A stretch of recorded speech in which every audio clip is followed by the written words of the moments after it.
கொளுத்தி ஊரையே புகை மண்டலம் ஆக்குறதுன்னு நினைச்சீங்களா? முன்னோர்கள் சொன்னதுதானே பழையன கழிதலும் புதியன புகுதலும்னு. அதான் பழைய சாமான எல்லாம் போட்டு கொளுத்துறேன். இதுக்கு பேர் போகி இல்ல, இது புகை. அந்த காலத்துல களிமண் சுவர், ஓலை வீடா இருந்தது.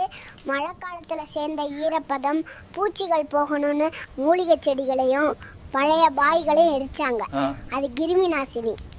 ஆனா இப்ப நீங்க பிளாஸ்டிக்கை எரிச்சா அதுல வர்றது நல்ல காற்று இல்ல, உன்னையும் ஊரையும் காலி பண்ற நச்சு காற்று. அப்ப பழையன கழிதல்னா பொருளை குறிக்கலையா? பொருளையும் குறிக்கும்.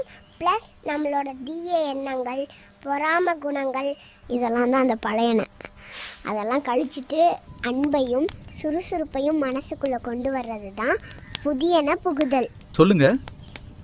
அன்பையும் சுறுசுறுப்பையும் மனசுக்குள்ள கொண்டு வர்றது தான் புதியன புகுதல். நான் என்னடா டயரை கொளுத்திட்டு இருக்கேன். அப்ப டயருக்கு